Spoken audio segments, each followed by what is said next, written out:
Hello everybody. So today I get to actually teach you how to juggle because yesterday we made these juggling balls and I didn't have time to actually demonstrate how to juggle with them. So I'll now do that. So step number one is get good at throwing a ball up and catching it.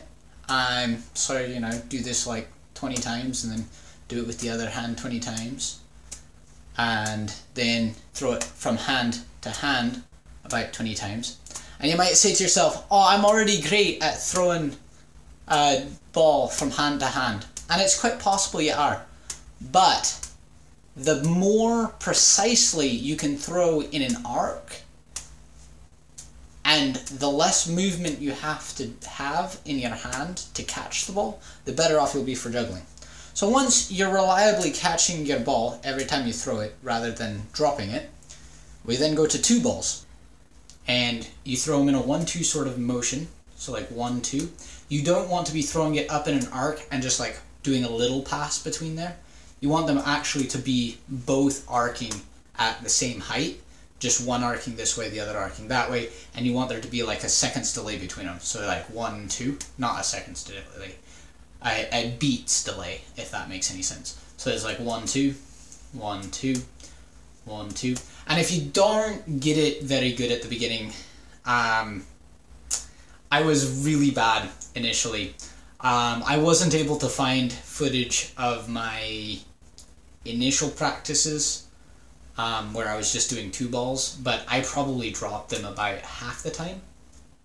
I do, however, have a clip of when I tried going from 2 balls to 3 balls, which I'm going to show you. And as you can see, I was quite bad at catching the balls when I was throwing them with 3. Also, as you can tell, this was quite some time ago, before I had a beard or hair or anything. Yeah.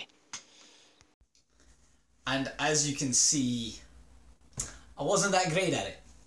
But the trick is once you have 2 balls down, where you're consistently throwing them kind of like this. I'm doing it a little bit smaller. You can do them slightly bigger arcs, and it gives you a little bit more time to react.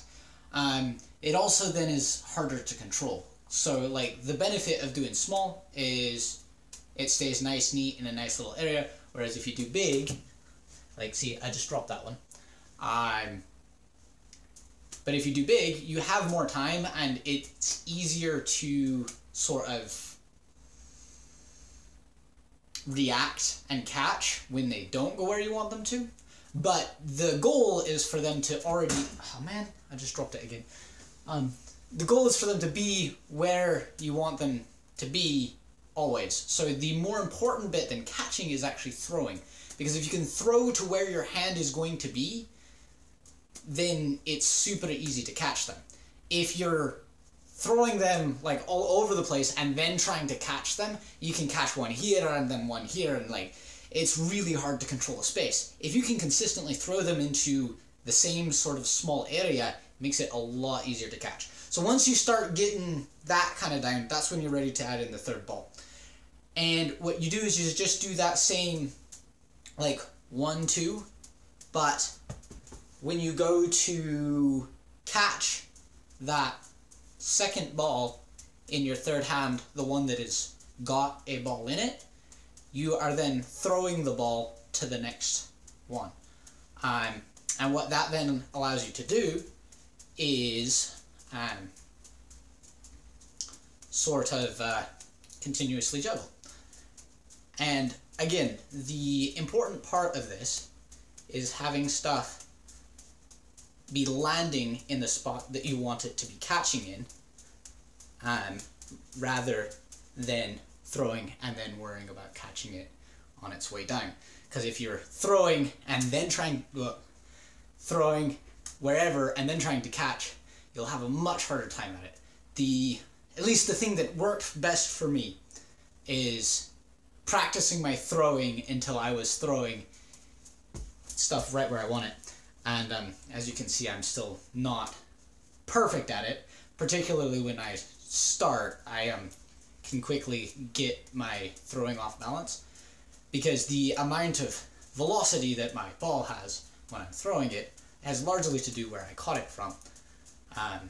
Anyway, but by and by, like, it took me probably about 2 weeks of regular practice to go from the clip that I showed you first, or of me being really bad at it, to comparable level to where I'm at today. So the reason why I'm not even better at it is because I actually don't practice as often as I really should. So, like, yeah. Anyway, I just dropped a whole bunch of dropped the rest of my balls down. I'm gonna have to go pick them up. But I just want to say thank you all for watching, and I will see you in the next one.